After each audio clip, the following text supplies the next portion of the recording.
எல்லாருக்கும் வணக்கம். இன்றைக்கி நம்ம மகிழ்ச்சி சமையலில் ஆடி மாதம் பிறந்துருச்சு. அதுக்கு வந்து நம்ம ஆடிப்பால் தான் நம்ம வந்து செய்ய போகிறோம். அதுக்கு வந்து 3 டேபிள் ஸ்பூன் அளவுக்கு பாசிப்பருப்பு எடுத்து வச்சுருக்கேன். 10 முந்திரி பருப்பு, 1/2 கப் தேங்காய், 2 ஏலக்காய், 3 முந்திரி பருப்பு தனியாக வச்சுருக்கேன் வறுக்கிறதுக்காக. 1/2 கப் சர்க்கரை எடுத்திருக்கேன். இப்போ வந்து நம்ம ஃபஸ்ட்டு பாசிப்பருப்பை வந்து பொன்னிறமாக வறுத்துக்கலாம். அதில் வந்து 2 ஏலக்காவும் போட்டு சேர்த்து நல்லா வறுத்துக்கோங்க. லேசாக வாசம் வர வரையும் வறுத்தா போதும். இப்போ பாசிப்பருப்பை மிக்ஸி ஜாரில் சேர்த்துக்கலாம். தண்ணி எதுவும் ஊற்றாமல் இதை வந்து பவுடராக ஆக்கிக்கலாம். அது பவுடராக அரைக்கிற வரையும் குண்டானில் 1/2 கப் நாட்டு சக்கரை சேர்த்துக்கலாம்.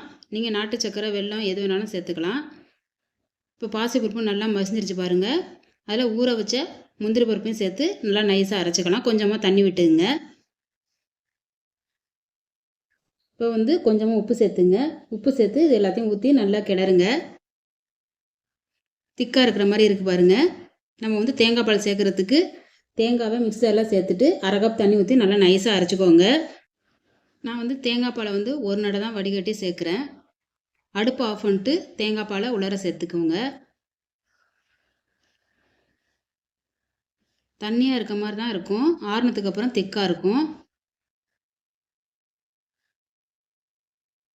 ஆடி மாதம் பிறந்தோடனே இந்த பாலை வந்து நீங்கள் செய்யலாம். சூப்பராக இருக்கும்.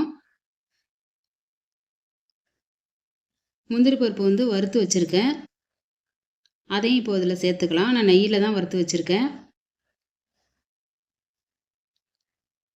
இப்போ உள்ளார சேர்த்தாச்சு. சூப்பராக ஆடிப்பால் செஞ்சிட்டோம். இதே மாதிரி உங்கள் வீட்டில் செஞ்சு பார்த்துட்டு எப்படி இருந்துச்சுன்னு எங்களுக்கு கமெண்ட் பண்ணுங்கள்.